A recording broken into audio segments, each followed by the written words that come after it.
I thought that Sybok was the best non-villain that could ever imagine in that series. Here suddenly is a heroic fella who wants to take everyone's pain, who wants social justice in his own way, and then makes this big mistake of stealing the Enterprise and getting into trouble with all these troublesome people, trying to make Sybok deal with his own pacifism in terms of the weapons and all of that and the fighting and all that stuff, because that's not what he was there for. He was there to save people. And also, maintaining the character of a half Vulcan, half human.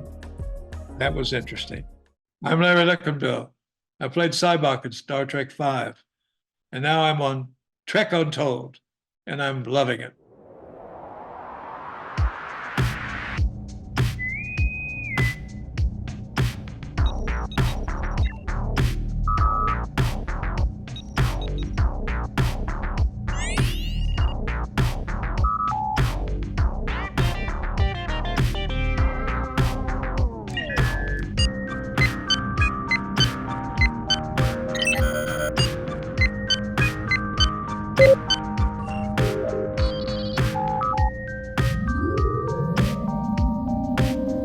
Hello and welcome back to Trek Untold, the Star Trek podcast that goes beyond the stars.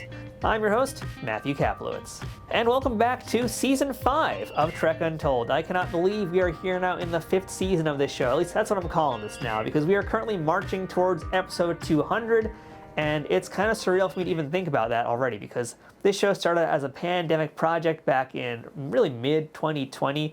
The idea kind of existed in my head before then, but didn't really get off the ground until the pandemic, which is when so many creative things got started, and that would be this podcast for me.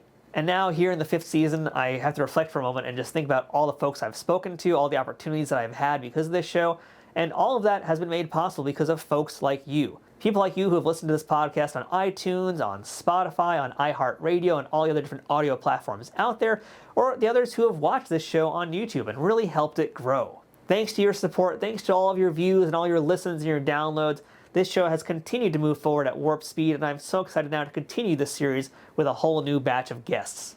And I can't think of a better way to start this than with a real serious deep dive with a true living legend among performers. And the actor who we're speaking with today is one who played a character who is mired in some controversy and a whole lot of interest. So much so that they are bringing back this character now in Strange New Worlds. Laurence Luckinbill played Sybok in the Star Trek V, the 5th motion picture of the franchise, a character who we had never ever heard about before. And sure, that makes sense for a movie. Of course, they always introduce new characters, but this was a character who was Spock's brother, who was never mentioned once during the entire 3 seasons of the original run or the 4 previous movies. Needless to say, that's a pretty big deal. It's kind of a large memory gap there, huh, Spock? What about that? But despite that, Sybok left a heck of a mark on the Star Trek universe and left fans asking a lot more questions, and we're still waiting for those answers, which, hey, we might get, like I mentioned, in Strange New Worlds coming soon. But the actor who donned those Vulcan ears, Laurence Luckinbill, has decades upon decades of interesting stories to tell and a whole lot of experiences.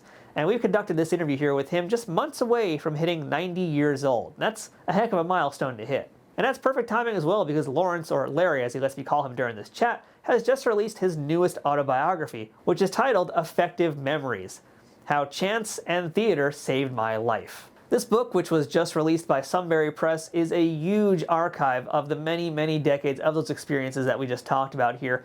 And, I will say, if you guys look at his IMDb page, you'll see a few dozen upon dozens of things out there, but truly, it was the theater where Larry lived and thrived in. And this book goes into so much detail about that, as well as so many stories beyond his world on stage and screen. And there's a ton of professional and personal stories in here, and some of those I couldn't believe that he was willing to tell and put out there in public. So this interview, to me, feels like the perfect companion piece for that book. So the way I viewed it was I read the book before I had a talk with Larry here, and I was able to kind of fill in a lot of the gaps I didn't quite get from the book. So truly, I, number one, recommend you get that book, and number two, recommend you really dig into this chat here, because there are no stones unturned in this interview.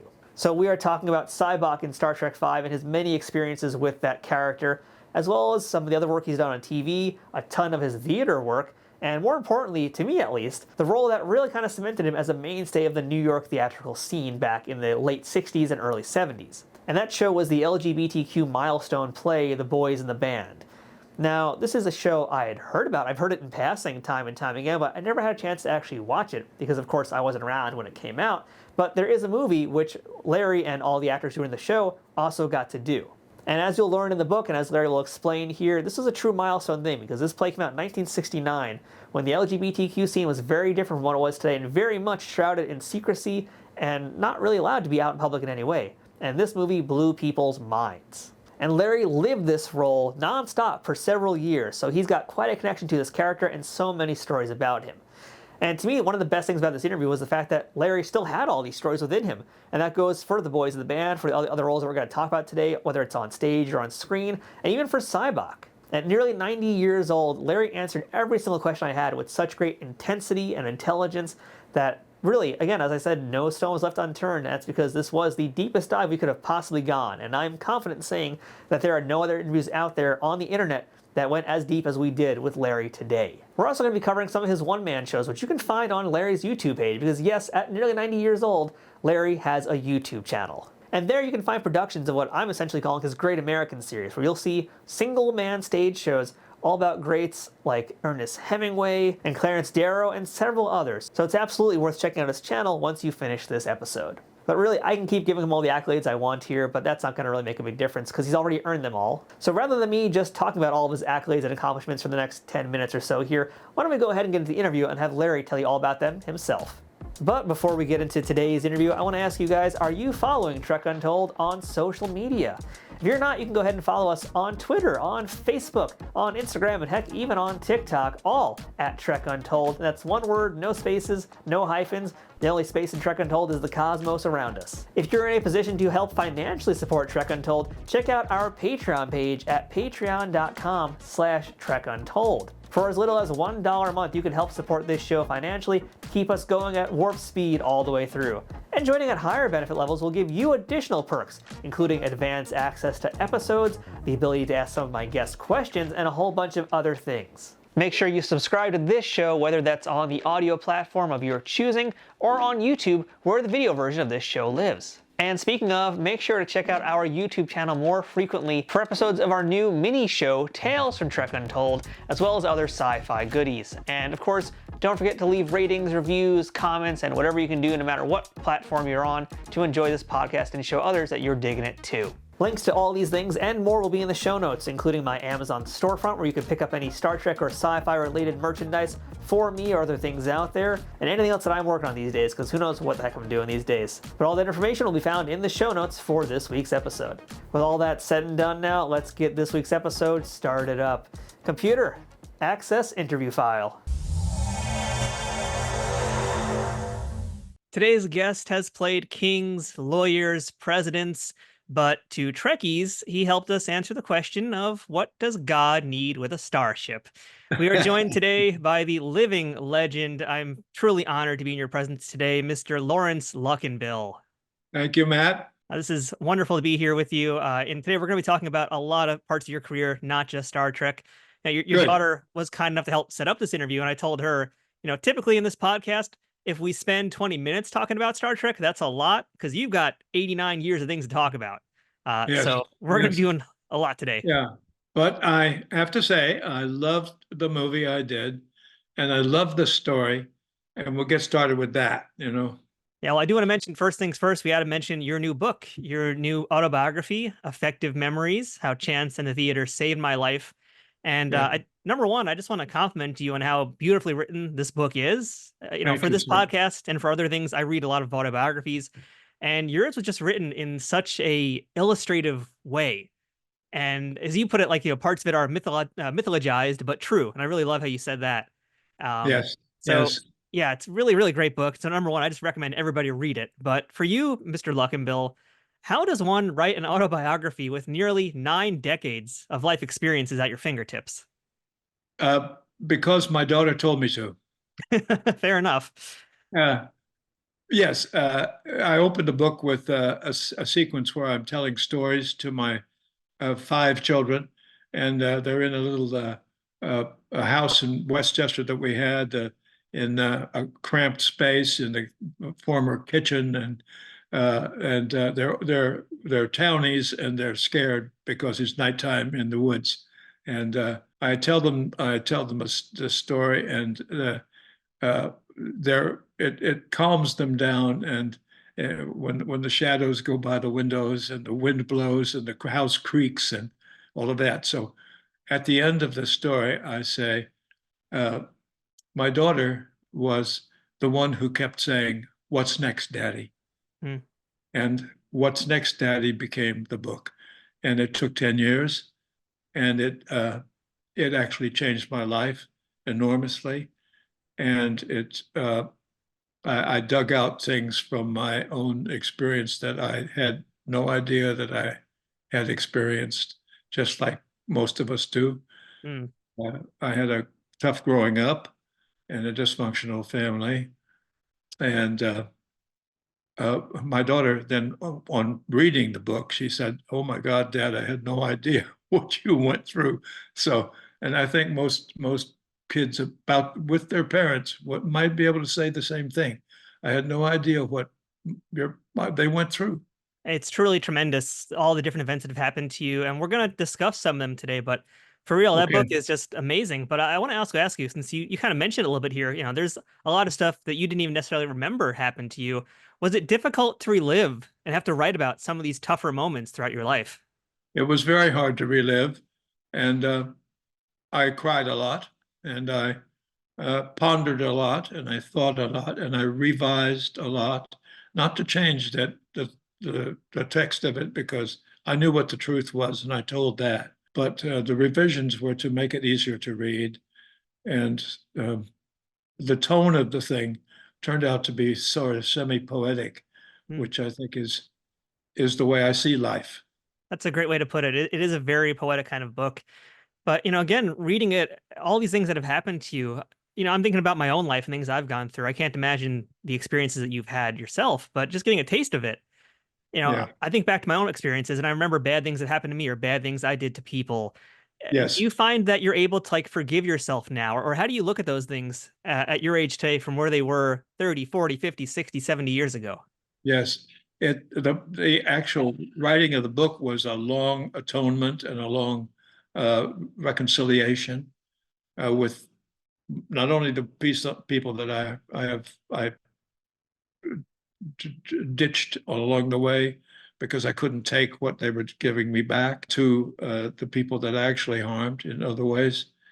And as you know, if you read it, and uh, there was at the end a sense of peace that I have now that I've never had in my life before. Mm.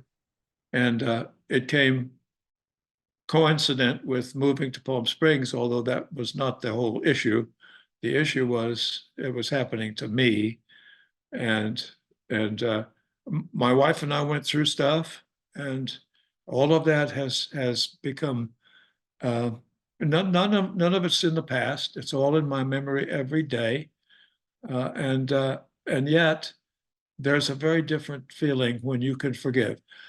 During the writing of the book, I came across a book that somebody recommended to me called um, um, what's it called? Radical Forgiveness. Hmm.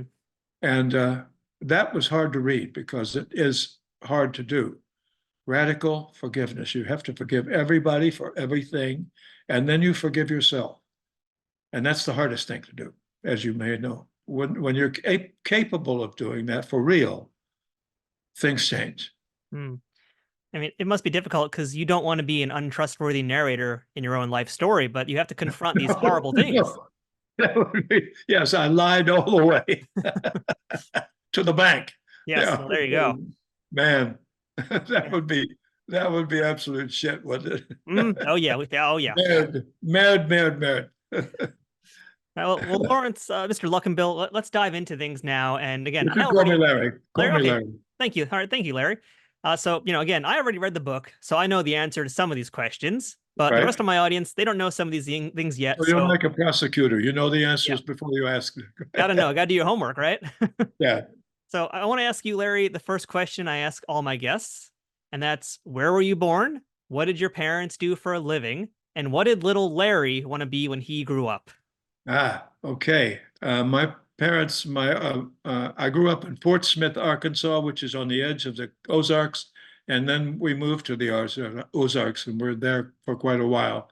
The upper part of Arkansas, below the Missouri border, and it's hillbillies and all that.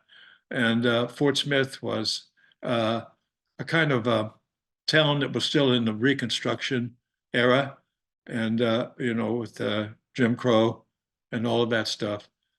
And Oklahoma was right across the river, the Arkansas River, which in my latter life I've tried to trace. And it rises in Colorado, comes down as a beautiful, beautiful river all the way to the Mississippi. It's a fantastic river, and I grew up on the edge of it. And my parents, my dad was born in Oklahoma. His father was a very, very mean alcoholic, and he was the town undertaker and hardware merchant. And I'm sure he beat up on all of his children. He had 6 children, 5 boys and 1 girl, and they were not happy people.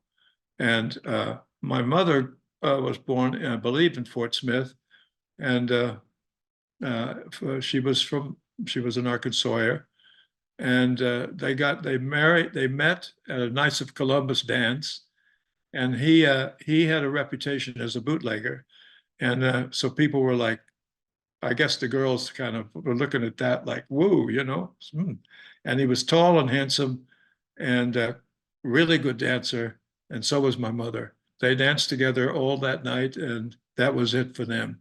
They fell in love, and they got married in 1926. They went to St. Louis, first big town, first hotel that they ever stayed in. They were both virgins, and that will tell you what things were like in the 1920s. Yeah.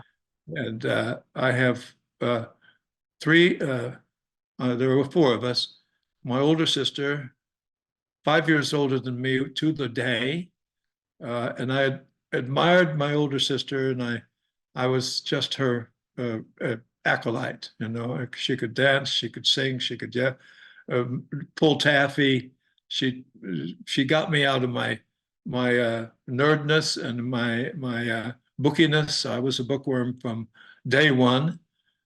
And then my younger sister, who was the mother of the Matrix fellas, the Wachowski brothers, who are now the Wachowski sisters. That'll tell you something about the 1980s and 90s. And my brother, who was a marine biologist. So we all came out through it, through all the dysfunction. The dysfunction was caused by my father, who was a drunk, and he was just a drunk. And he was also a kind man and a smart man, and not a stupid fool. But when he drank, and my mother ragged on him, he got violent. And I could read a scene that would tell you that, but maybe I'll write it. I'll read something a little bit less troublesome for the folks. But anyway, so I grew up in that atmosphere. Fear. It was fear all day long, all the time. We never could have friends to the house because that would mess up with Daddy, and Daddy would be drunk. And all of the holidays were the same. So I was not a celebrator until I met my wife, Lucy, who celebrates everything. And that was a big change for me too. It's well, I'll get to talking about her later. But I left Arkansas at 19, and I went to Fayetteville for the University of Arkansas. And Fayetteville is a blue island in a green sea, and was then and still is. Good way to put it. Yeah, and it just coincided with the fact that I got there, and it's such a wonderful story because I have to side trip here and say that during high school I was a slacker. I was a poseur, and I was also the class clown. And I wasn't doing well in any of my subjects, but I was very, very smart. And the two nuns at the school at St. Anne's Academy knew this, and they got together with my mother, and they conspired to get me out of high school in 3 years. And I knew nothing of this. I'm just following along and being, but my English teacher changed my life when I was taking summer school every year. And if I'm going on too long, you tell me. And uh, she gave me some poem. I don't know, Walt Whitman, Emily Dickinson, somebody to recite in the class, and I slacked on it, and I was trying to be popular with my other slacker buddies, the guys that were always in the front row because Oh yeah, the troublemakers. yeah, that's right, and I made the guys laugh with my parody of some poem. And this nun, Sister Matthew, walked down the aisle calmly to me, Irish woman, and from the old country. And she gave me a right cross that knocked me out of my chair. And I was on the floor and I was laughing, and they were laughing. And I looked up at her, and she was very serious. And there was a twinkle in her eye. And she said, "Don't laugh at the words of poets. Poets are important. Words are important. If you don't know how to communicate, you don't amount to much." Mm. She turned around and went back to her station. And she became, I would say, my best friend in that for years and years. And that changed me.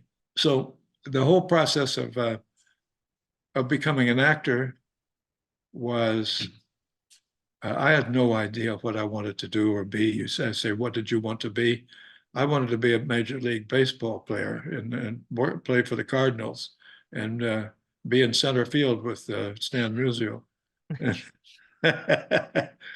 Like all kids. Yeah, yeah. Because I know you went through basically a period where you thought you wanted to be a doctor, maybe, and then you were thinking military, which you did ultimately spend some time in. So no, I never wanted to be a doctor, but my mother wanted. Yes. Dr. Luckinbill will visit you. We'll see you now, and me and my little thing hanging over my neck, Stethoscope. And so I tried to make that happen, but I failed spectacularly every course, every time.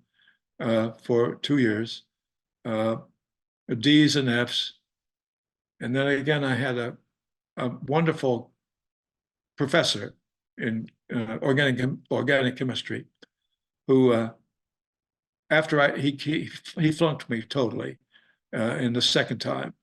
And when I read the grades, I knew I was sunk. I could not be a doctor. So I ran across the campus and I banged on his door, and this was a man who had testified at the Nuremberg trials about Zyklon B. And I admired him enormously. He was playing the piano, some etude. I interrupted him. He opened the door and he said, "Come in." And I thought, I started to blubber, and it crossed my mind that I was being Oliver Twist. So I wiped my nose with my sleeve and came in and sat on the piano, on the chair in front of me. He sat on the piano bench, and he said, "You have entertained us royally this last 2 years." He said, "You don't know it, but I've got eyes in the back of my head, and your invitation to me is very good. And it's given me ideas about what I should change about being a teacher." But he said, "I'm going to tell you something you're not going to like, and that is that you don't belong in the sciences. You belong in the performing arts." Well, Matt, that was such a shock to me. I was desperate now. You've read the book, you know what I did after that. But I knew I had to face my mother.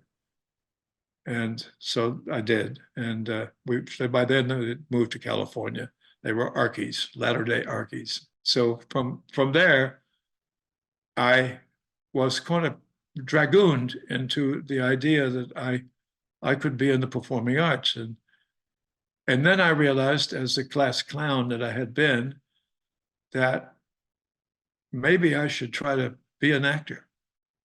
And so I did. And the long, long, long process of trying to become a good actor, and then even better than a good actor, has taken me 63 years. And I never quit on it.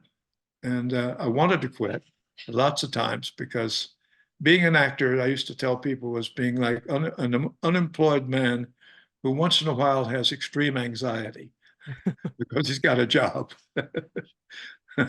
Anyway, that's the wrap up of the whole smear there. Yeah. Well, let's kind of keep pursuing this for a bit here. I want to talk about, now that, at this point in your life, you are looking into becoming an actor, right? And your first teacher was Dr. K, George Kernodle. Yes. And I'd like to hear a little bit more about him, because again, this is the person that's now helping you take those formative first steps into this Yes. world. What would you say is the greatest lesson you ever received from Dr. K? Go big. Be fearless. He was a fearless man. All of us Archies in the room tried to deal with Shakespeare and Sophocles and the others, because it was a classical education they were giving us. All of us had these little concepts of what being an actor was, mostly gathered from the movies or any. I had never seen a play in my life, and I'd seen some movies, and so for this man to reveal to us that the first thing that you have to do is attack it in a big way. Shall I read you something? Sure. Let's hear a page from the book. Sure. Yeah. This is a little tiny bit at the beginning of the book that will give you an idea of where I was coming from, and what my real self and my ambition felt like. Home. I believed I could fly and decided to try. I climbed as high as I dared and looked down. The ground was pretty far away.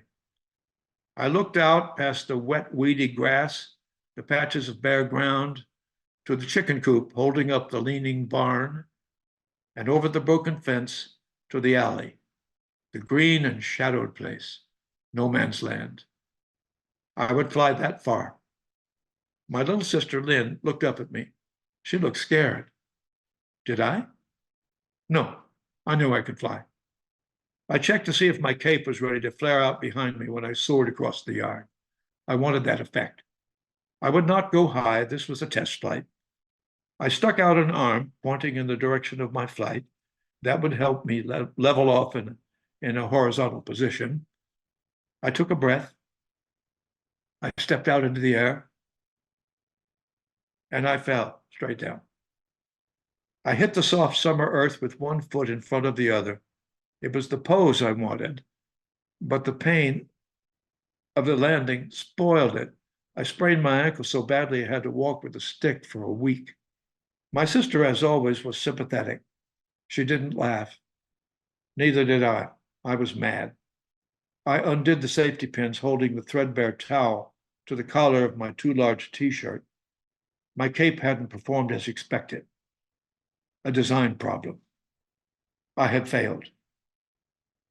But what was one failure? What about the Wright brothers?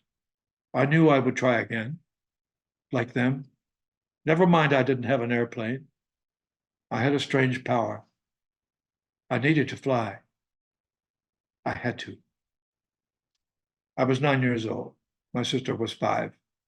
I had just jumped off the back porch of our little house and dropped about 7 feet to the ground. Some flight, some might say.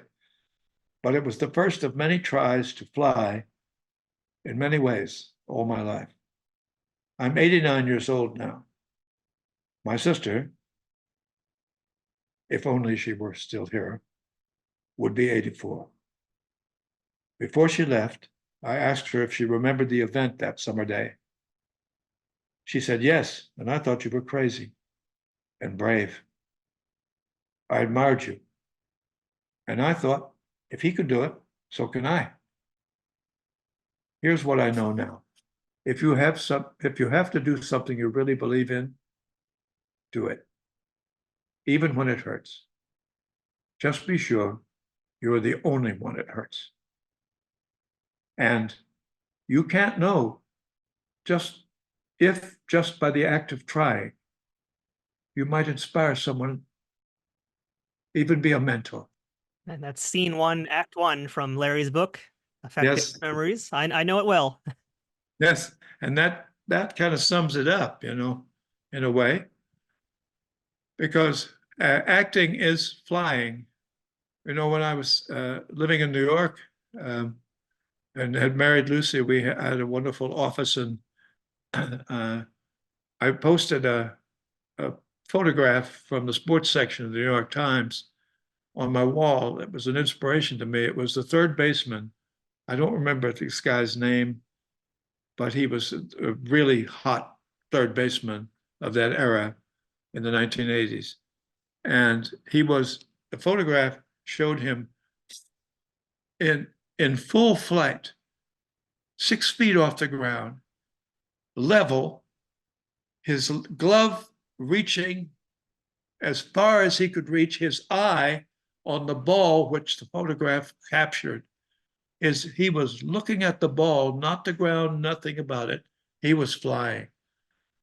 And I wrote on the page, acting. This is acting, which is how I still feel about it today. You talk about in the book many of your inspirations, and one of them is, Gene Kelly, and there's all sorts of acting inspirations, Charles Lawton. But the one Yes, that sticks out and that really fits in with what you just read for the beginning of your book is Captain Marvel. Because you said yes, early on as a child, you wanted to be Captain Marvel. Today, my I generation did. knows him as Shazam. Back then, he was Captain Marvel. And it's kind of an interesting dichotomy because, you have all these amazing performers who you idolize, but then there's still this superhero that's on the pedestal. And I feel like reading the book, it's kind of like, to you, that was seeing the impossible done. And that's what you wanted to do, is you wanted to do the impossible, something you felt as a kid growing up in the Ozarks that you couldn't actually do. Yes, yes. And you can leap to that with a jump cut all the way to Star Trek. Yes, we could, but I'm not there yet, Oh, Larry. I got more for you still, but yeah, we will definitely come back to that. Because I actually did want to, again, you've got so much acting knowledge. I want to pick your brain a little bit here. And there's another quote I sure. want to pull from the book. And this one came from another mentor, which was Uta Hagen. And we've talked about Yes, Uta on this podcast with many other guests. it's a funny scene. Yeah. And so the quote I have is something that Uda had said, and that's, "You are extraordinary. You have the technique. Now you have to find yourself. Put yourself in the scene. You, ordinary, you, be there." And again, people, if they want to get the whole setup, buy the book. But for at least for this quote here, Larry, can you kind of like talk to us about what this actually means and how it pertains to performing? To be yourself. Yeah. How do you actually do that in a scene? Because you're not yourself in a scene, but you still have to, according to this quote, find it. Correct. It's a combination of things. Stanislavski invented the term effective memories, which are the memories of your life, which you can use to analogize into the character that you're playing. It comes from your life, but it has to match up with the character that you're playing. Sometimes they don't match up, so you have to find some other way to get into that. But let's say Macbeth, which was the issue with Uta. How do I do this? The girl said. And uh, I played Macbeth, actually. And so at age about 25. And how do you become that guy? And I knew that I had things in my life that were, what shall I say? Macbeth, I imagined, felt like nobody Hmm. because the king was somebody. And Macbeth gradually was led to, by his wife and his needs, his emotions, to want to kill the king, to become the king. And so I can take that to the most extreme part of myself and say, what would I do to become a star, the star Hmm. in the in our lives? And So those kind of memories that you can use are what actually are you in the character. And this now leads me into what I wanted to talk to you about in terms of your Great American series. So, folks who know the theater world, they are familiar with your performances as Teddy Roosevelt, as Lyndon B. Johnson, as Ernest Hemingway, as Clarence Darrow. And so we talk about those. And by the way, for folks who want to see them, many of those performances are on Larry's YouTube channel. So we're going to have a link to that so everybody can watch those. And I Guess recommend what? it. What we're going to do is, you're the first to know, we have decided to put them in audio. So there'll be in audiobooks. Oh, great. That's perfect. That's Yeah, actually brilliant. Yeah. yeah. So I bring it up because this was one of the things I feel like that you were known for was your solo plays, and I'm curious what part of Larry Luckinbill was in each of those very different people.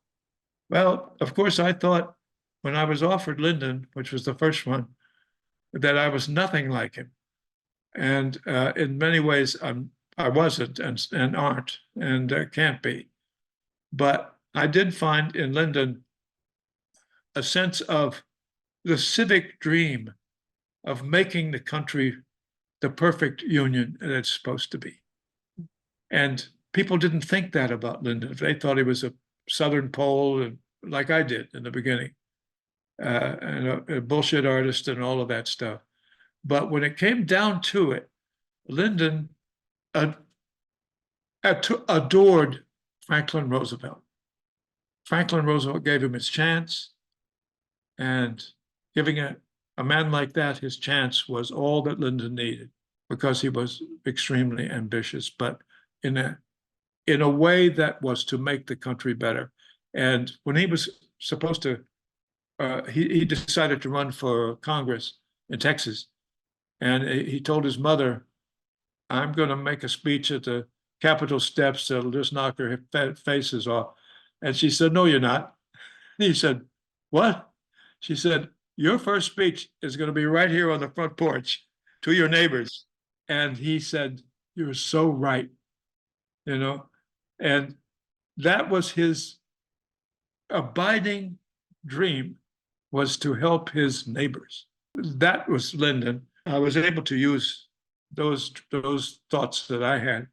Then Clarence Darrow fit exactly who I am, which is a man who wanted social justice in the world and didn't know it. I found it out by all of the things that I saw and that were happening. You know, without getting into this, our country is in a cataclysm right now. It's right at the edge of some earthquake of some kind. And that's been a long time coming. And it's the issue of it is racism. That's the basic issue. Anyway, so Clarence Darrow, I just loved, because every word he said was about that. And yet, I mean, he wanted no child labor. He wanted women's rights. He wanted all kinds of things that we now look to. Darrow was also a flawed man. They were, all four of them were flawed. They all had their issues. They all had their panderings. And yet they had the greatness of wanting social justice for this country. Same thing for Teddy. Teddy Roosevelt was so admirable in the things that he said and jumped in with both feet and did when he was president. And then toward the end of his life, the basis of my play about him is not about all his fabulous things, although those are in there, but I didn't want a list of that stuff.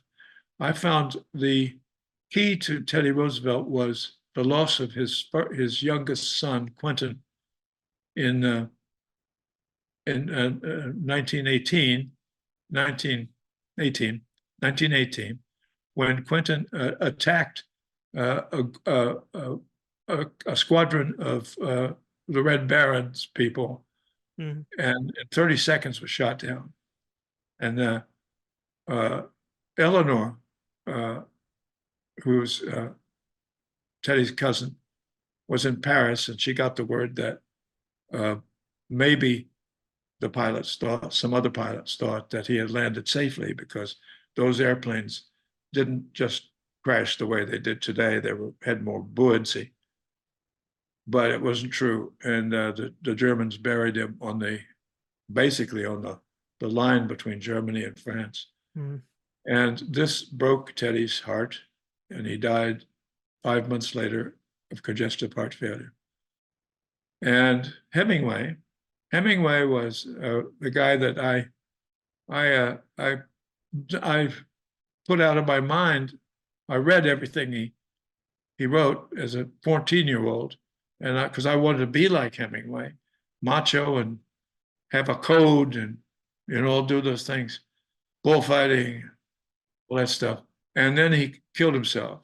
And I thought, as a Catholic boy, I said, well, that's it for him. He's in hell. Goodbye.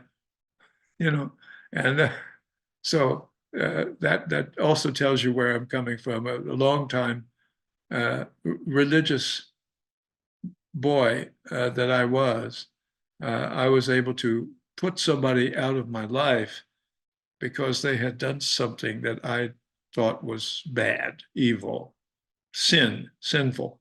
And all that stuff worked on me.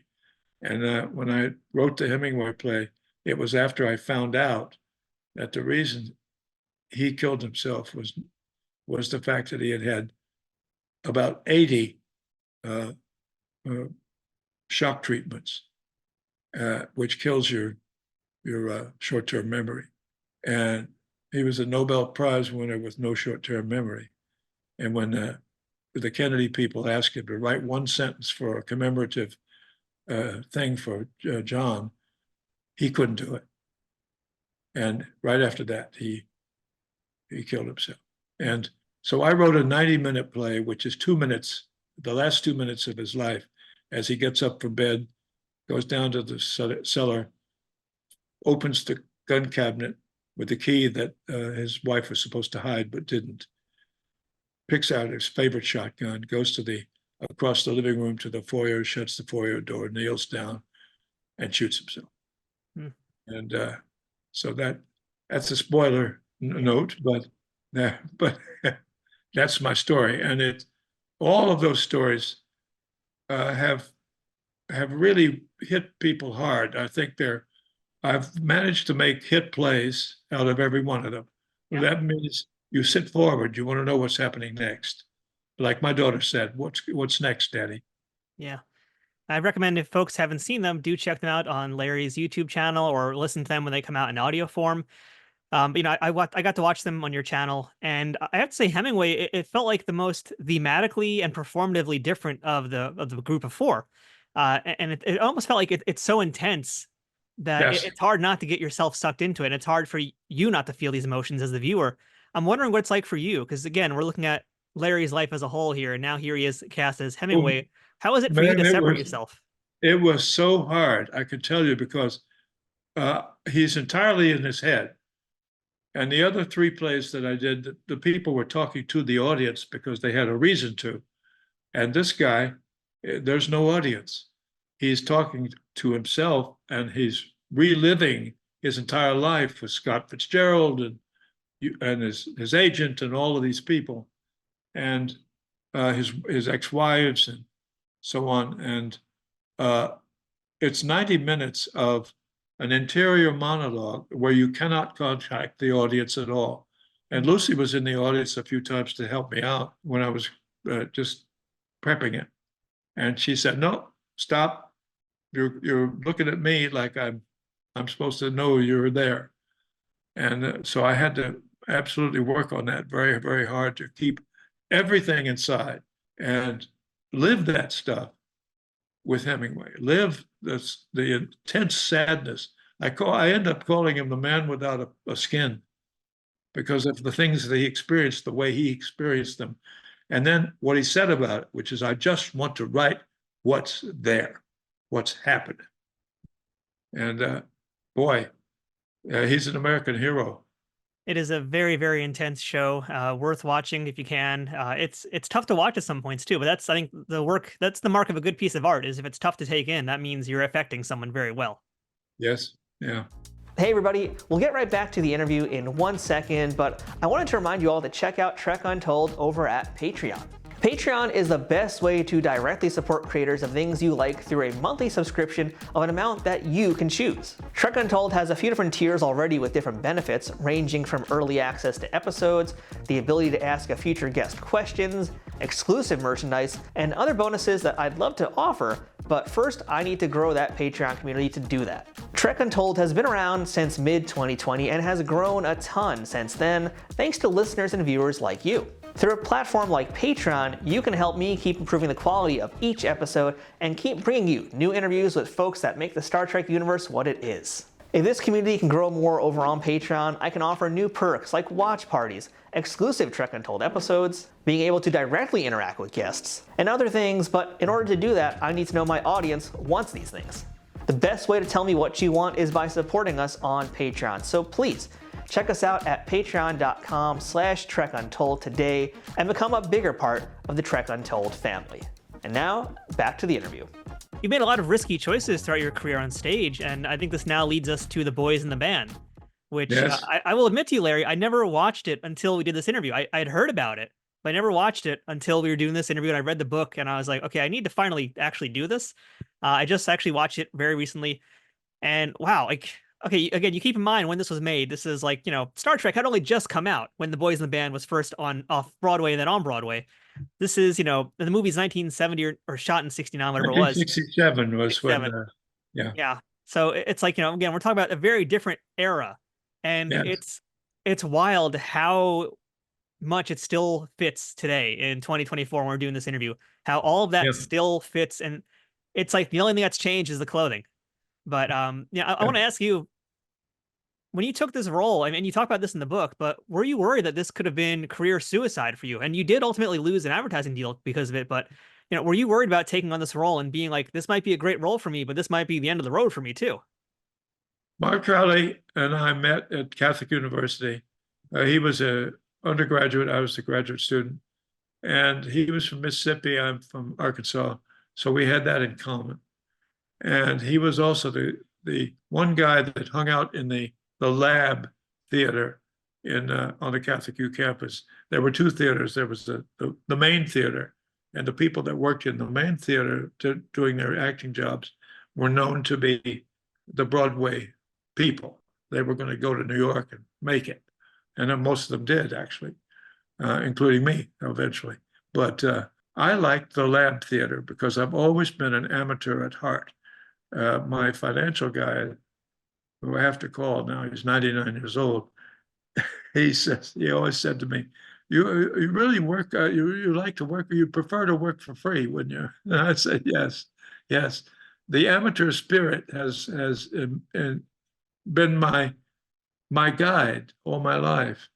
By that I mean the love of it is more important than the money or the billing or all that crap that I fell for when I went to Hollywood, but not for too long. Were you like worried about taking this role on for The Boys in the Band and just having this be like the last thing you ever did because it was so controversial? Yes, of course, my agent, who also represented the play, she represented Mart, told me right after I told her that I'm going to do the play. She said, "Well, okay, that's your business. You're probably going to end your career here." And I was just beginning to make it in New York City. And but Mart was my friend. He was my friend. And that was why I did it. And still to this day, he's gone, but he's still my friend. You did this play for 3 years, essentially, between the actual play and the movie. That was 3 years of your life where you were just Hank. Yes. Again, how do you number one, stay in that character for 3 years and not go crazy? I mean, yeah, how do you just do that and be able to handle that for 3 straight years? And what did you learn about yourself during that 3 years? Actors have this thing. They go out for dinner afterwards and go home and go to sleep and get ready for the matinee. They don't think about the play in between. Eventually, when you're preparing, that's when you're having the most difficult time to try to get the character right. And that's sort of shortened up in Broadway now because it's like 2-3 weeks. Then you're supposed to have the character and everything else, plus the dance steps, plus the songs, plus that, and it's very it makes a high adrenaline on your makes your adrenal glands go, what are you doing? You're back again, you know, and so once you get the character down though, and you know who you are, and you know who your buddies are in the play, it never becomes a routine, never ever. Uh, I mean, I used to look at actors who said, "Oh my God, we got a matinee again." I said, "No, no, it's another chance. We got another chance. We got 8 shows this week. Let's do it, everyone." And I've never lost that spirit, and I will never lose it because that's the only way I can work. To your point about staying in the character and what does that do to you? No, you don't do that because it's that would be counterproductive. You let the thing go. And the interesting thing is each audience is different. So that's the key thing. Each audience is different. The New York audience is just eat it up. And we ate it up too. We loved every audience in New York. We went to London, and the London people said, "Oh yeah, we've solved that problem of gayness. You people are just really funny jokers." And they laughed at everything, everything. In New York, they took it seriously, and that was, and every place else that there was, L.A. and so on.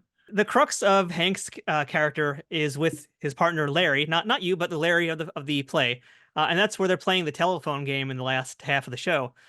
And again, I just have seen this for the first time. I thought that was such a powerful scene entirely, the whole thing, the whole second act, I guess we'll call it. But that phone call with your scene partner who played Larry, I mean, I'd love to hear just about doing that scene because again, we're talking about this is 1967 to 1970, very controversial time in America to be playing this, and here is you telling another man, you're playing a homosexual man, telling another man you love that person romantically and involved with all your heart and soul. You know, it's one thing to act, but you still have to feel this and make it believable. So what did you do to find a way to make this love feel believable to you? I didn't know much about love then. Actually, I thought I did. I was married and had 2 children, like Hank. And this was to folks who know this was to Robin Strasser, your first wife. Right. And I thought I loved her. It came to be that I understood love differently eventually in a real way. But I think what I did was to use Mart, my friend, as my effective memory.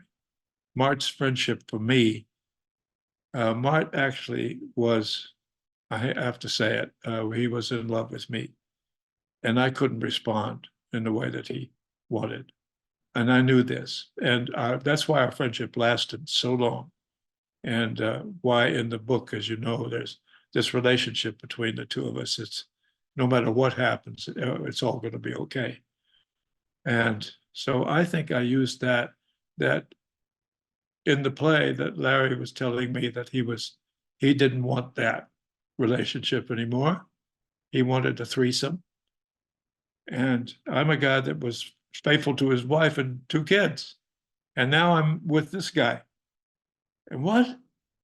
And you know, the gay scene at that point, it was wild.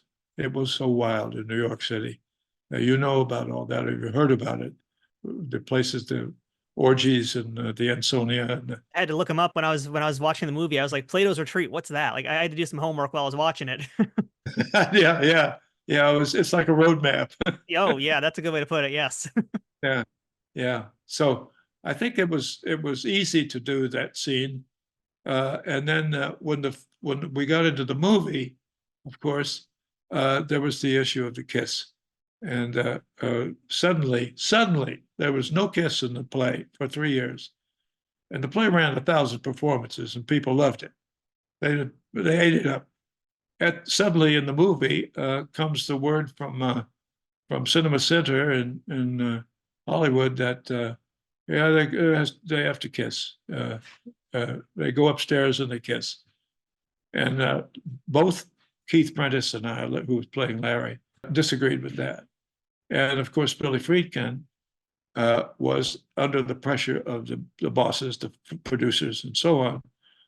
And he said, well, when I read the play and saw the play, I agree that there should have been no kiss. But now I've changed my mind. Really? What changed? Yeah, I think there should be. Keith and I said, no, we're not doing it. And so I said, you can take us to SAG, Screen Actors Guild. You can do all that stuff. And boy, that scared the shit out of them because they didn't want to be involved with Screen Actors Guild and all the problems that would entail. And so eventually they agreed not to do a kiss, but to do what we were going to improvise for them. And we ended up improvising a scene that when in the dailies were shown the following day, knocked everybody's socks off. They were crying, sniffling, and at the end of it, Billy said, well, I think actually we won't use that scene at all. We'll just go to black. And Mart said the same thing, and I called him a schmuck, you know. And that was the end of that problem. But when the revival came in, and Joe Mantello, who is the best director we've got right now, directed this play, and I was told I had to go and see it and show up. And I said, no, I can't. I don't like this brouhaha, the red carpet. I'm in Palm Springs. I don't want to go anywhere. And David Zippel, who was a lyricist, a Broadway lyricist, was standing next to me in the kitchen. And he said, you have to go. And I said, why? He said, for the guys. They were all dead. They all died of AIDS. I'm the last one standing. Nobody else is alive now. So I went, and Lucy and I went together, and I watched the revival, and there was a kiss, but it was so extremely well done with such, I wouldn't even call it taste. I'm going to call it discretion. And as Matt Bomer, who played Keith's part, Larry, started to take his T-shirt off, the lights went down very nicely. And I have complimented Joe on that many times. And I thought it was a good solution to it because it made it civil. But there was one thing missing from the revival that was ever present in the first production, and that was the closet. The people in the closet behaved with fear and extravagance and craziness because they were locked in there. And they couldn't get out because if they did, they'd lose their jobs, or some of them in my case, in my knowledge, in Arkansas, you might have been killed if you were gay. And so these days, it's still possible to be killed in Arkansas, Oklahoma, Missouri, Texas, if you're gay, and also in New York. But it's infrequent. And there's a change. There's been a change and an acceptance. And the acceptance is part of what's on the table right now in our dystopian situation here in this country. Who's going to be accepted? Who's going to be a real American, and who's can't be because they're gay or because they're brown or because they're Muslim, you know? And so to me, it was a matter of social justice. It's interesting because, again, as we talk now, I'm like realizing, oh, I get it now. Like the apartment was the closet, like, and this is the place where they are comfortable. And the minute they leave that building, then now they have to play the part of whoever they're going to play outside. That's correct. But it's true. It speaks to a point of, here we are now. This is 50 plus years later. And it's funny in the film, the person, I forget his name, but the person who plays Alan, he's like saying, oh, you can do whatever you want. I just don't force it on us. That's the word he says, is don't force it on us. And here, 50 plus years later, you still hear that exact same argument. And it's right. wild. Exactly right. And the guy who played my part, Tuck, somebody, forgotten his last name. Oh, Lucy says Tuck Watkins has two adopted children. He's raising as a single man. He's an altogether admirable fellow. And when I said, there's no problem when he come out in Hollywood now, and he said, oh yes, there is. I lost my first job after that. And I think he was a soap opera guy before that. So, but yeah, he is having a hard time. Hmm. And he's a good actor and handsome guy. And what's the problem, And some of the other guys that were already stars when that movie came out, and recently, I forget the dates of time, but they agreed with that, that it's still difficult in some ways. So to change is to be better. To change is to be better, and we're having a hard time with that right now. So Larry, on this show, I talk about a lot of things besides Star Trek, and one of those things is Murder, She Wrote. I'm a big Angela Lansbury fan, and you did Murder, She Wrote 4 separate occasions. Great episodes, all of them. And I just want to run down some of the names you worked with as guest stars in those episodes, because your episodes had John Astin, you had Tom Bosley, Lee Merriweather, Lee Purcell, a very young Neil Patrick Harris, John Rhys Davies, and then you had also, in your final appearance, 2 Star Trek alumni. You had Daphne Ashbrook and Casey Biggs, who worked in the newsroom with you in that last episode. But again, amazing cast. But I'd love to just first hear some stuff about Angela Lansbury, because she was a true tour de force, amazing woman. What are some memories you have of Angela Lansbury? Well, first of all, the wonderfulness of her. She was warm. She was accepting. She was present at all times with you, and she also had her eye on the casting, and she liked to use stage actors a lot, but her eye was unerring. She chose good actors, and I always say I played a cop twice and a bandit or a bad guy twice, and I could have arrested myself. Yeah, very true. Yeah. But I loved doing work with her because she was present on, when you're working with some actors, they are not, particularly in movies, they show up, but they're not present. They say the lines, but they're not there. And they have shtick that they do. And that's why they're stars. And so you have to just deal with that. But Angela was a real actor. And so when you looked in her eyes, you better be there with your own self. So Larry, let's beam into our Star Trek discussion at last here. We're going to be talking about your time as Sybok in Star Trek V. And oddly enough, this does go back to something we talked about a little bit earlier here. And that's the story of how you initially got cast as Sybok. So can you tell us, how did you get cast as Sybok, and how does this relate to some of what we talked about a few moments earlier? Yeah.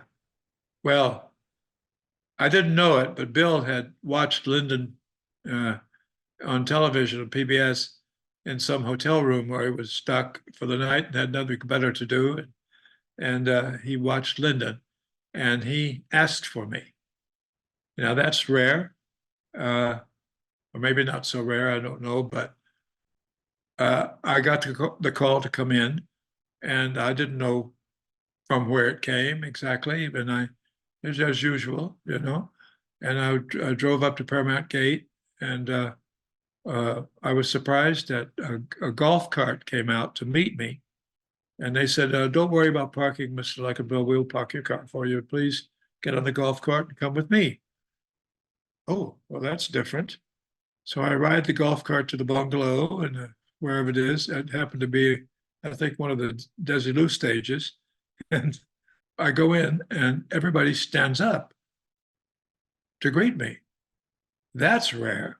Oh, my goodness, what's this about? And shake hands all around and sit down, and they go right into the pitch that they're giving me. I'm not giving them a pitch, and I'm not reading a scene. They're not looking at me like, is he old? Is he too old? Is he too fat? Is he too tall? they're saying, "You're the guy." Oh my God! And then when I found out that Bill had seen me and said, "This is the guy I want," and Harv Bennett wanted to be a little more circumspect about things and maybe find out if I wanted to do this and was I up for it.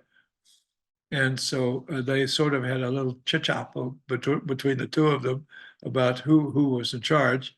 And of course, they were both in charge, the producer and the director. And I was told to take the script home, read it, and let us know if I wanted to do it. And I went home and read it and loved it. I loved Sybok. And I called them first thing in the morning, and bam, bam, I'm in the whole Star Trek thing. Yeah. And I didn't know much about it. I hadn't followed it in television. I'm kind of I watch the news. I'm not somebody that's always on the right side of who should be, who's hot and who's not in television or in the movies. That's how it happened. And boy, to be in that, suddenly taken into that fold of people who care so much about this idea of going to space and encountering the troubles that we encounter or the surprises, the wonderful surprises, was such an eye opener to me. And it still is, actually. Yeah. And the fact that they're bringing Sybok back, in some form, I'm glad they are. Yeah, I want to actually ask you about that in a little bit. In fact, I'm happy you know about that. But I do want to ask, I was watching an interview on YouTube, and this was an interview that you had done when Star Trek V was just about to be released.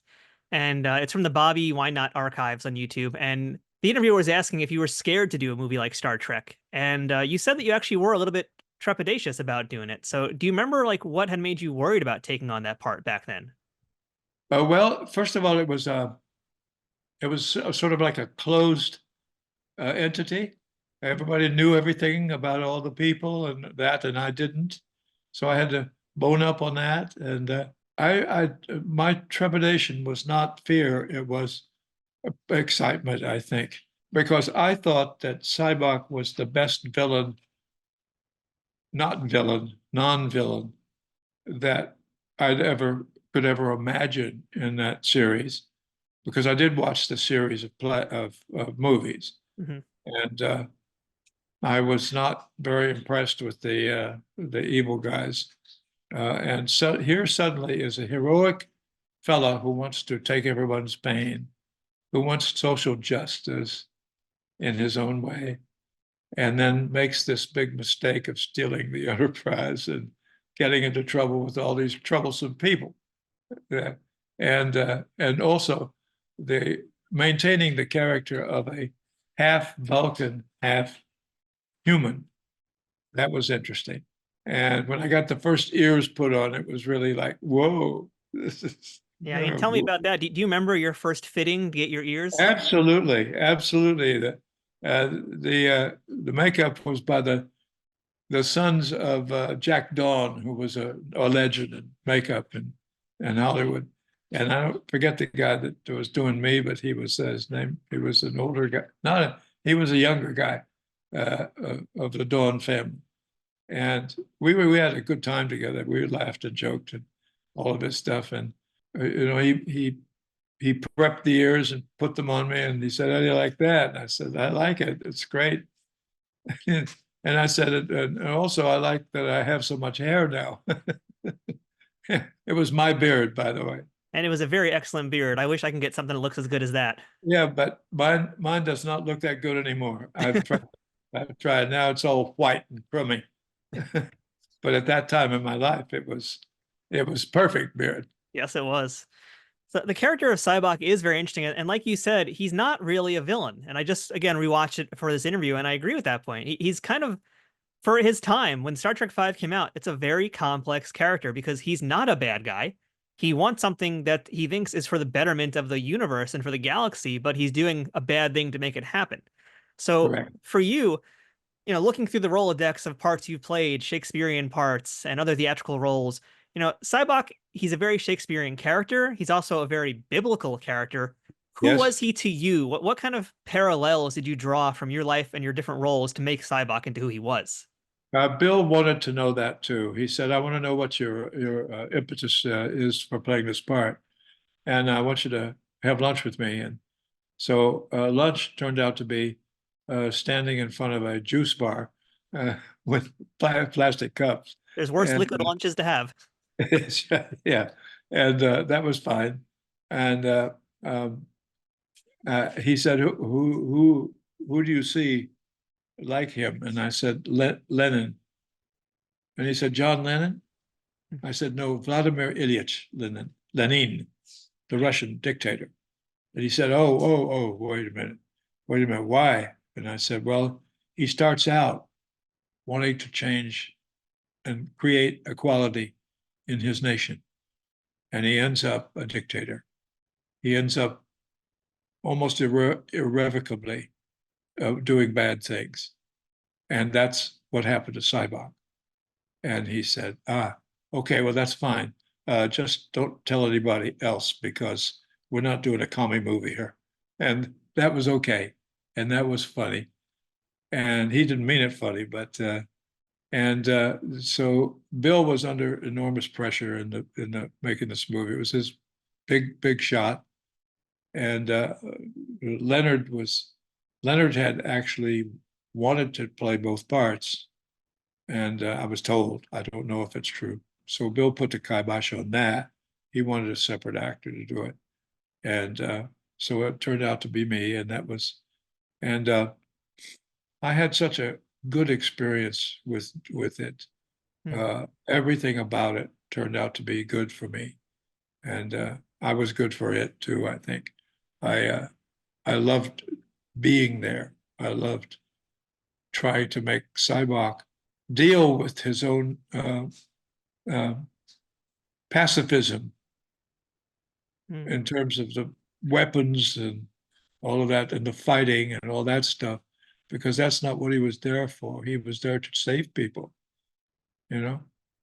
And we're going serendipitously on Friday. We're going to Vegas for the convention, and it's because it's the 35th anniversary of this movie, and I'm going to be a part of that, a panel discussion, and then I'm going to sell my book the following day in the convention hall. It's really a gem-like ending for this thing, and I would say my last 3 seconds of fame. Hardly, not at all, not at all. But it is amazing just how enduring this whole franchise is, and that you get to be a part of it. I do want to backtrack for a moment to talk a little more about William Shatner, talk about Mr. Shatner, because in the book you mentioned the most time you spent with him was that casting meeting, and then the first scene you did with him with you riding your horse in the beginning of the film, which ultimately he ended up redoing himself. Yeah. But what was he like as a director? We hear a lot about him as an acting partner, and the stories vary. Sometimes they're good experiences, sometimes they're bad experiences. But how was he as a director? I have looked at internet criticisms of Bill and the movie, and they're so trashy, they're so bad, they're so ugly. I can't believe it. The movie's a very good movie. I'm sorry, it breaks into two pieces with the guys on trying to get down El Capitan, and then at the end singing "Row, row, row your boat merrily down the stream." I think that's a very tender script, and it's very uh, because what that says to me is that group that lived in the Enterprise survived, and they survived for a long time. Sybok, at the end, reaches out to his brother, and the brother responds. So brother to brother, that's the last thing Sybok ever does. And then he sacrifices himself to this insane God that he's made up in his mind. Hey, I think that's the story of life. Many people sacrifice themselves to insane gods. And Sybok did the same thing, but to save his brothers. I think I Star love Trek 5 has aged a lot better than people think. Again, having rewatched it, it's, people might say it's not one of the better ones of the many, many movies, but I think it's better than people think it is. I do too. I couldn't agree more. And I'm not just because I'm in it, but I was really terrific in it. So, You might be a little biased, but you're allowed to be. a little bit, yeah. Do you remember what the reception was for the film back when it first came out? I do not. I never do look at reviews and receptions like that, because the work is the work. Hmm. And if I think it's good, and I did, I'm happy. I think there's a lot of really good moments in the film. There are some that might be a little bit weird, like Uhura doing her feather dance. That's a different conversation. Yes, it But is. Yeah. I think one of the scenes that really stands out to me is the one that you had with DeForest Kelley. And that's where Sybok is sharing the pain of Dr. McCoy. I think that's one of DeForest's best dramatic moments in the entire series. And you two did it together. It's a beautiful moment. It is. And DeForest was my best friend on that set. We're both Southern boys. There's something about being a Southern boy that you know things that people don't know, and you accept things, and you know the acceptance is not a good thing. But DeForest and I, we never got to be, like long conversations or something. But I'm very sorry about that, because I know that he died soon after that, and I respected him enormously. The way he had come to Hollywood, which was the way I was supposed to come to Hollywood, by review studios wanting to make me a cowboy star. But with DeForest, that would have worked. With me, it didn't. And DeForest had lived those passages in Hollywood and come out of it an actually really good actor who was present in the moments that he had to be present. And those are the things that really count in movies. So when we did that scene together, he was so empathetic, and I felt so much like I had to save him. And that was so apparent, I think. DeForest said something to me that, I don't know, I've said this before, but it still ducks me for a feather, which is, he said, "You're going to get an Academy Award someday. You're that kind of actor." I had never even dreamed of such a thing, but he said it to me. And boy, that hit me hard. I didn't reach that goal, but I'm not sorry about that either, because I stepped away from movies and went back to the theater. And that's when I got the one-man shows, and that became my life for 35 years. If there's an arc to my life, it's that. It's that somebody who wakes up in the Ozarks and looks up and says, "There's got to be something better than this in life," and ends up with those four men who let me stand in their shoes for 35 years and tell the American story of democracy and of the need to be better, the need to make a more perfect union. That became my, I don't know. I can't even put it into Modus words. operandi, maybe? I think, yes, modus operandi. No, bigger than that. Yeah, it's somewhere in the book. I think I say it in the coda I wrote for the four guys, saying that they made a man out of me. The interesting thing I want to talk about with Sybok is his power, let's just call it. And he says the line, "Each of us hides a secret pain. Share it with me and gain strength from the sharing." And that's such a powerful thing to say, not even just the actual act of it, but just the power of it. So for you playing the part of Sybok who's doing this, what did that mean to you? It actually gave me power. It actually filled me with power, because if you accept that, you do have power. I'm a father of 5, and I'm in love with the same woman for 45 years. That's the power that I think that they were talking about. It's the power of love, Hmm. pure love, giving love, not taking love, not lust, not attachment, but real love, which is you would lay down your life for your partner, and your children. Hmm. And I just saw something yesterday about this guy, this first responder who ran a mile and a half toward the big fire here in California because there were 4 dogs that were stuck. And he had stopped the car, get out. He ran back, went into the fire, and picked up I guess it was the male dog and 3 of the little dogs, and somehow got them to follow him. And they ran back and they got into the helicopter and were able to escape that fire. Hmm. I thought, that's for dogs. Here's a guy who's proving his love for humanity by separating himself from security and safety and going into a fire, just like the people at 9/11 who went up the stairs. But anyway, I live in emotions. I also try to have common sense once in a while, which is not mutually exclusive. And we should add too, we haven't really talked a ton yet about Leonard Nimoy. And I do want to talk about him before we move on. Because again, he is your brother and he plays your brother in Star Trek V. What memories do you recall of working with Leonard Nimoy on and off set? Leonard on set was remote because he was working as Spock. I understood that. Spock is remote from human contact. And afterwards, we became friends. After the movie was over, we went to Leonard's house a few times, had dinner. It was wonderful. I was very sad when he went because he was such a good actor.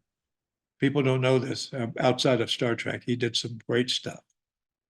He was one of the guys that was present, you know. Yeah, we had his son Adam Nimoy on in the show a little while ago, and we talked about some of his other work. So yeah, I mean the catalog of things, the resume that Leonard Nimoy had, so much of it people don't know about, and it was really good stuff. It was. Yeah, and he was a character actor. You know, he did what he had to do. He did all sorts of random jobs. He was one day a Westerner, next day he was a serial killer on a Hitchcock show or something. So he's done it I all. know. Because with that face, you had to do everything. And he was a great artist as well. I mean, I'm sure you probably knew about his photography and his poetry. Did you guys ever discuss arts and performing beyond just the scope of Trek Yeah, and that world? yeah. Was that something like that you guys talked about offset? No, I'm sorry we didn't, but I especially like to talk to DeForest and George Takei, Yeah. who thought I was funny. I could make him laugh. And Bill had to stop us once. We were laughing off set, and he was trying to shoot a scene. He almost threw us off. Larry, being the giant Star Trek nerd that I am, I also collect lots of Star Trek things, and I'm an action figure collector. And Yeah. Star Trek V gave us the only Larry Luckinbill action figure. You aware of I that? know. I had one and somebody stole it. Oh, you got to get you another one. What do you think about that figure? Did you like it? Did you I think it looked liked like it. you? I liked it. Well, who knows? I liked it. It was short. It was very short. It was one of those Galoob unarticulated figures, so you didn't really move much, but it was you. Yes. Yeah. Well, I would love to have that back, but I didn't know how to do it. I suppose I'm not a collector, but that one I would collect. You know, my kids really like Star Trek, and I'm glad they're coming with us Yeah. on this trip up there. They'll get a taste of what the Treksters are. Yeah. Trek Untold. I hope we've told a lot of the things that were untold. We certainly have. We've dug deep here. And just one last Star Trek thing, really, because you mentioned in your memoirs, in your book, there's only 2 movies that you will watch that you did. And we talked about both of them today. It was The Boys in the Band and Star Trek V. Yes. What is it about those 2 movies that you're able to actually watch them as opposed to anything else you've done? Because simply I was there. I was present. I was actually thinking on camera, actually thinking the thoughts of the character on camera. And those are the ones that you treasure because that's when you know you've accomplished your task. The others, sometimes you're trying to do something, you want it to look this way or that, but you're not really, you're pretending to think, but you don't think.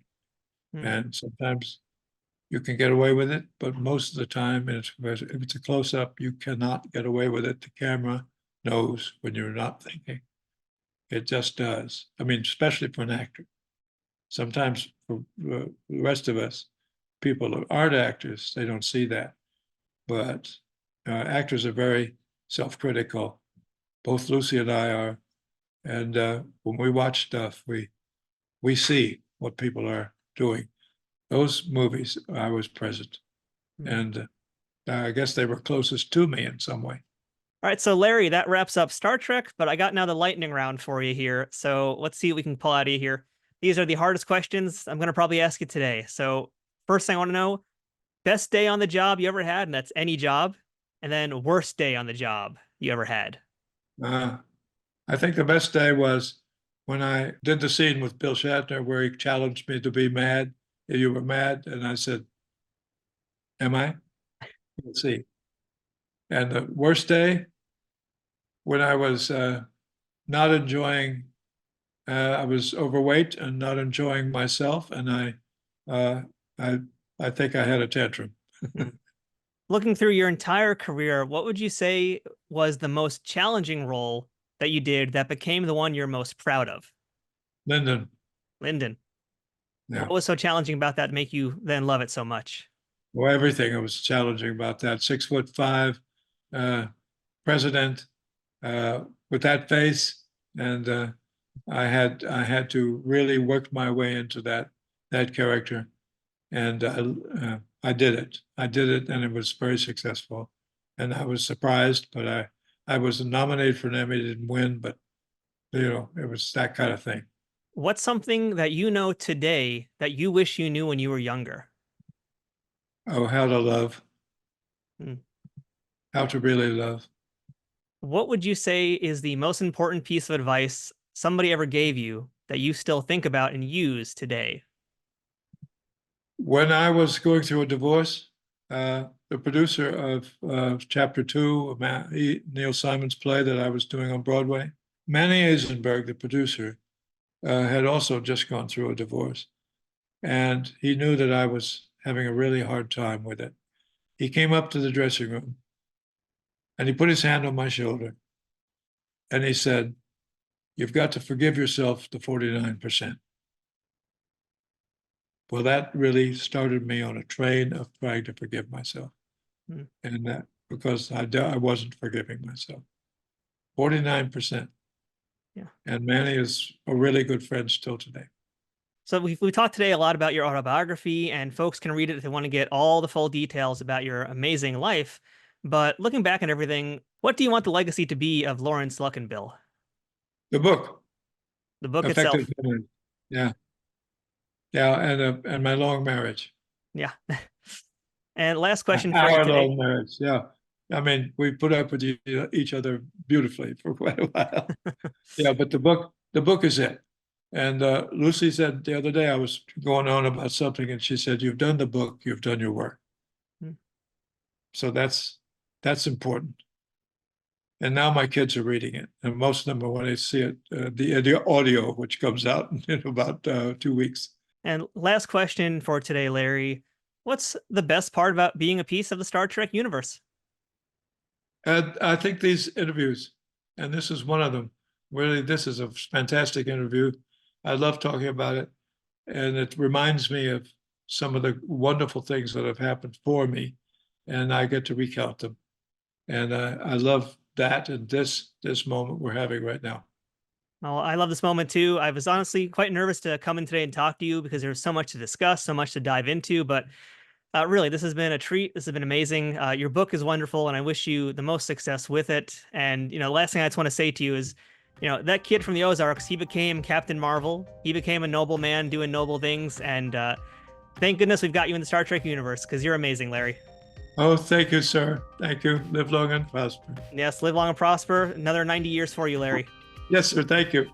Thanks for watching this week's episode of Trek Untold. Don't forget to follow us on social media, whether it's on Twitter, Instagram, Facebook, or TikTok, all at Trek Untold. If you caught this episode on YouTube, please remember to give it a thumbs up and leave a comment to let me know what you think about this week's guest and the stories that they told. And if you're listening to it on any of the different audio platforms out there, please leave a rating and a review to make sure more folks can find this podcast. If you're in a position to financially support this show, please consider visiting patreon.com/TrekUntold. For as little as $1 a month, you can gain access to all sorts of perks, including early access to episodes and the ability to ask questions to my guests as part of these interviews, and be part of the Trek Untold community. Check out my show notes for all the different links to all of these things, as well as a few other things, including my Amazon storefront and places to pick up Trek Untold merchandise. And once again, thank you for watching this week's episode. There's many Star Trek podcasts out there, but we appreciate you choosing this one to enjoy today. Until next time, I'm Matthew. This has been Trek Untold, and until the next time, fortune favors the bold.